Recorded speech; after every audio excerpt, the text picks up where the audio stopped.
Hi there, welcome back to AlextheRed&More.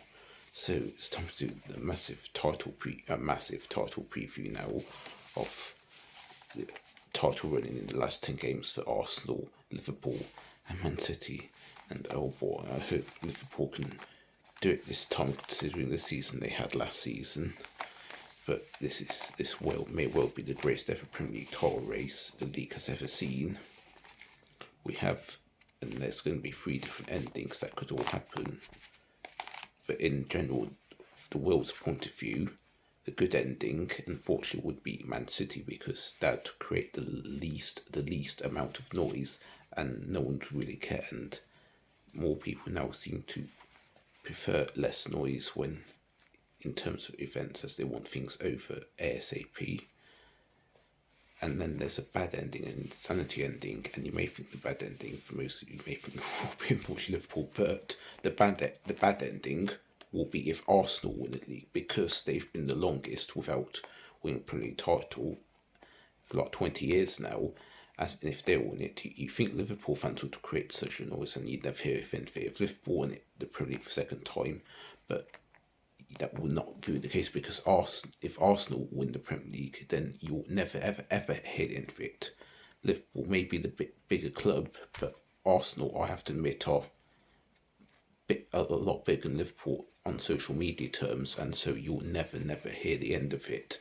And many fans may want to go quiet throughout the summer despite the Euros, especially the likes of Tottenham and Chelsea, and even maybe us Liverpool fans. So as if that happens, then Arteta would equal Klopps' one and only Premier League, and could still have several seasons ahead of him. So that would be definitely bad for us. But Liverpool, I think, would be like that insanity ending with like a massive twist at the end. Consider that you'd think Liverpool are fully done, but after what happened last season, but they came back for a sudden bang and have had to deal with injuries coming in, returning out and back again, and they all combine into sort of one at the end, and they finally reveal their true strength right in those like final 5 to 6 games to fully unleash their full power and get that Premier League title. That would be a classic insanity move in with a twist, wouldn't it? Yes. Okay, so enough of that now. So let's have a look at the first fixtures. Of course, Liverpool's first fixture home to Brighton, who we've not beat at Anfield, not the last 3 visits now.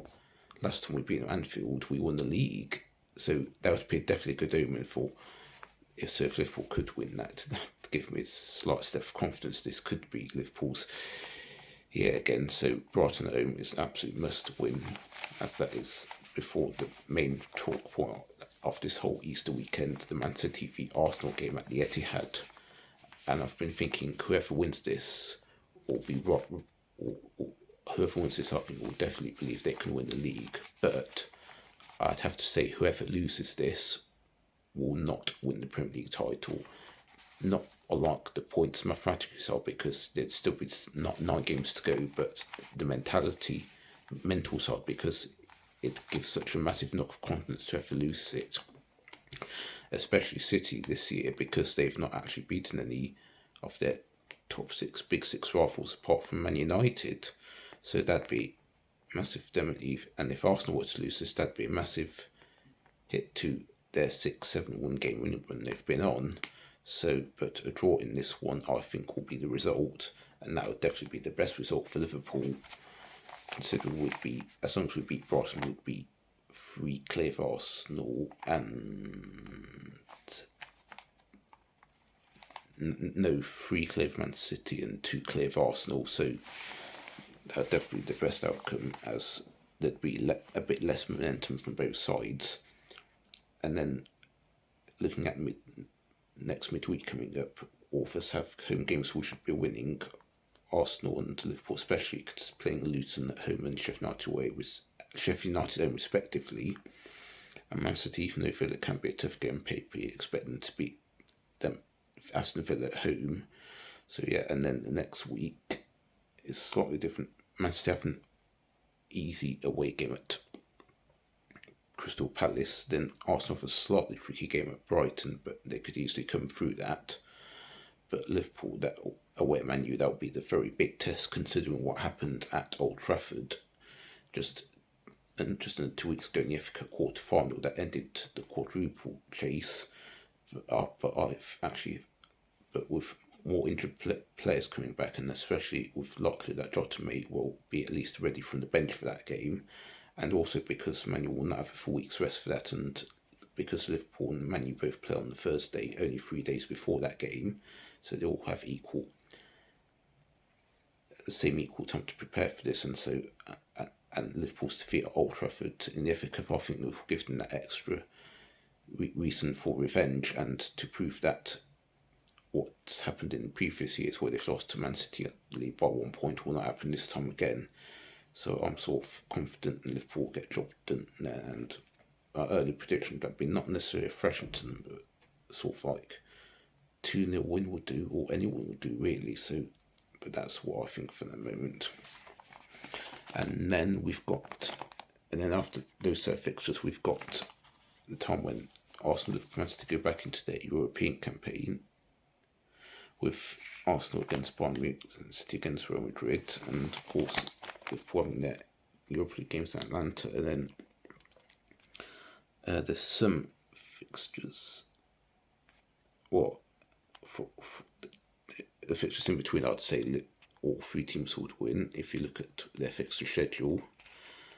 And then, well, after the European games, Man City have the actual FA Cup semi-final against Chelsea, so they were meant to play Tottenham that weekend, but that will now have to be rearranged to, or I think that's going to be rearranged to the last midweek before the Premier League season ends. So you're looking at like the 14th, 15th, 16th of May for that one away at Tottenham, just before their final game into West Ham, and one point I was actually going to raise that you may think Liverpool have the easiest set fixtures on paper, but Man City, you can actually say have the easiest set because of how their fixtures fall. They start with, you could say, the hardest game on paper, home to Arsenal right at the start, and Tottenham very close to the end, and so that very well easily slightly balanced fixture set of the 10 in the whole middle definitely gives them, I think, the easiest run out for the end. But we'll have to see how Liverpool can handle that pressure. But there's still going to be many twists and turns, and I still have a feeling that at least one of these teams will drop points somewhere where you least expect them to.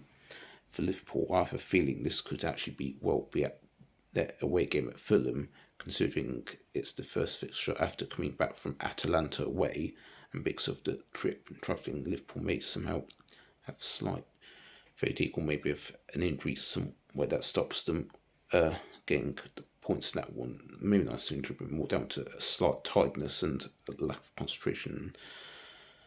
But it's going to be very difficult to win 10 out of 10, and I have a sneaky feeling that Fulham will be definitely one of the games where Liverpool drop points in. But on Man City's side, I've already said that I think they get home to Arsenal will put a draw, and I could actually see more of a fixture where you would expect to win, but maybe actually draw, and that's actually away at Notts Forest, and because considering their points deduction, and they're going to be absolutely desperate to try and survive, and considering they pushed Liverpool right into the end, and Liverpool needed that 8+, 9+ extra time-minute win against Forest, and because Man City also dropped points there last season, I have a sneaky thinking that's where Man City could drop points.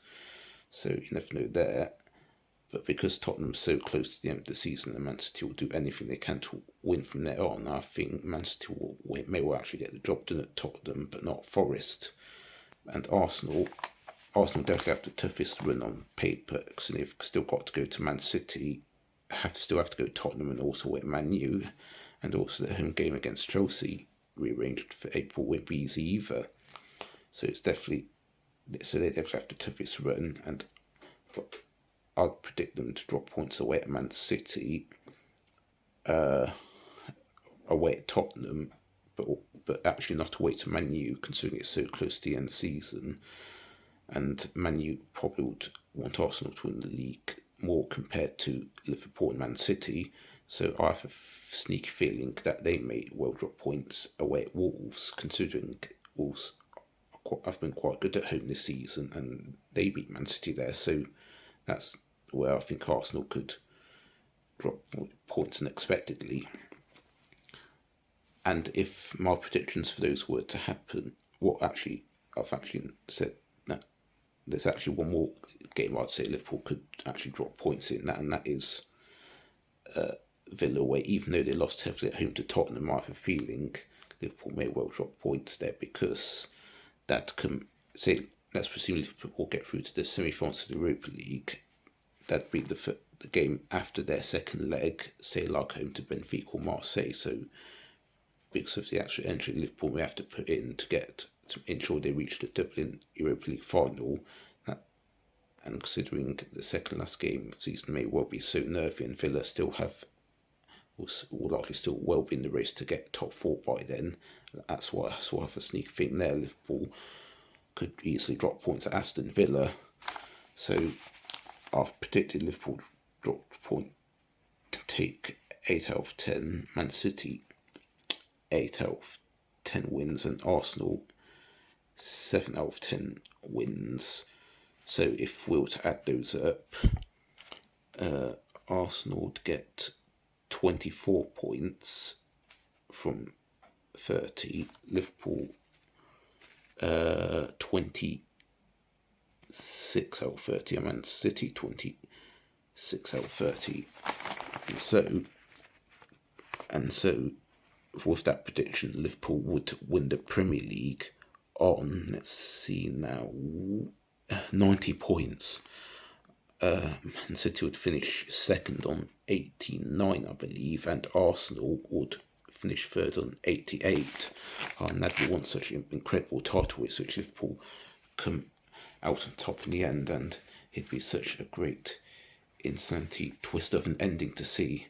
And I'd be so happy with that ending, and a lot of people, rivals on social media, I will definitely call out in some way, considering the shit they gave Liverpool right through the whole of last season, and also when they were giving Liverpool stick about only winning a COVID title. And that's why I'm so begging, hopeful Liverpool do this for Klopp and make sure we have a second Premier League belt, as we definitely should have won at least one of the 2019 or one of the ones in 2022. But there's going to be a lot of twists and turns to come in this title race. Man City have the most experience of them all, and so I can understand why many would still say they're favourites. Arsenal have this calendar year specifically have been the most informed and look the most convincing, but Liverpool still have the most to prove, and they have the use of and have the most amount of unused resources so far, and so they have that ammunition sort of still stored away with, and what I'm talking about is the injuries still stored away, ready to come back at the most important time. And that is what is going to make Liverpool such a dangerous wild card in this title race. But many twists and turns to come. Hopefully, the Premier League is scouts red at the end. Up the Reds.